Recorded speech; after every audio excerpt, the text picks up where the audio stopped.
Je vous dis la vérité. Il vous est avantageux que je m'en aille, car si je ne m'en vais, le consolateur ne viendra point à vous. Et si je m'en vais, je vous l'enverrai. Jean 16, 7.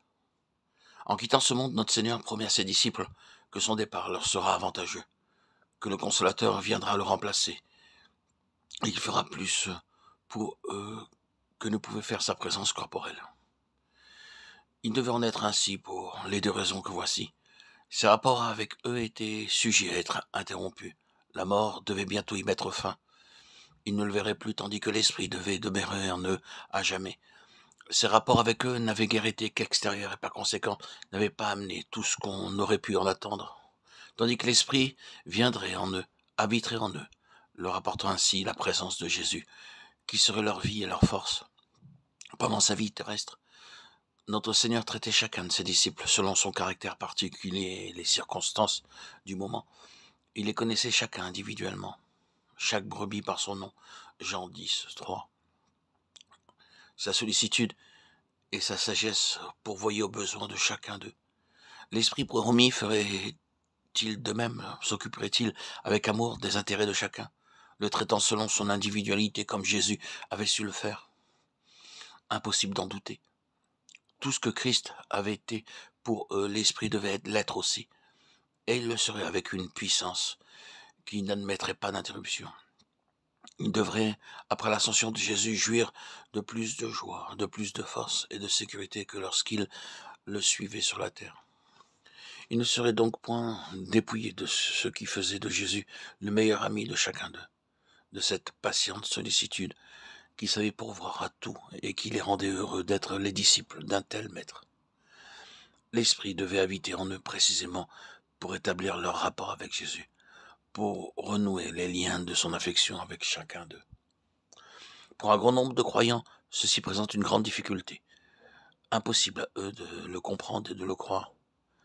Christ marchant sur la terre avec ses disciples, les instruisant et les guidant. Oui, rien de plus clair.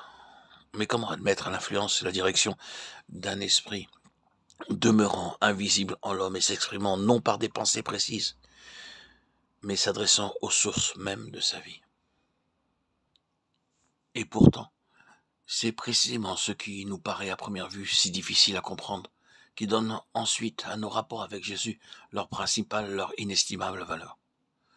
Nous voyons se dérouler dans le domaine spirituel ce que nous voyons chaque jour dans la vie pratique. C'est la difficulté qui stimule la volonté, qui forme le caractère et qui fait l'homme. Quand un enfant commence à étudier, il a besoin d'être aidé et encouragé. Plus tard, quand il passe à des choses plus difficiles, son maître le laisse peu à peu à ses propres ressources. Lorsque le jeune homme il quitte le toit de ses parents, il faut que les principes qu'il y avait reçus soient mis à l'épreuve et affermis par là même. Il faut alors que la surveillance et le secours extérieur soient supprimés afin que laissé à lui-même, il apprenne à mettre en pratique l'éducation qu'il a reçue. C'est ainsi que Dieu fait aussi notre éducation. Il veut nous amener à l'âge viril, à sortir de la tutelle des règles extérieures pour vivre d'une vie individuelle. Tant que Jésus fut avec ses disciples ici-bas, son action sur eux s'exerçait du dehors au dedans, et jamais il ne put ainsi atteindre ni soumettre leur vie intime.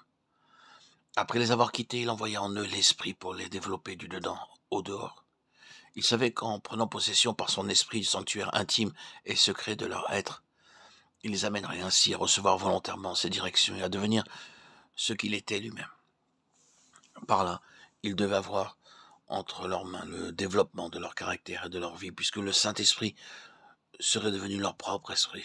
Par là, il devait acquérir la véritable individualité qui est indépendante des circonstances extérieures et devenir ce que Jésus avait été sur la terre.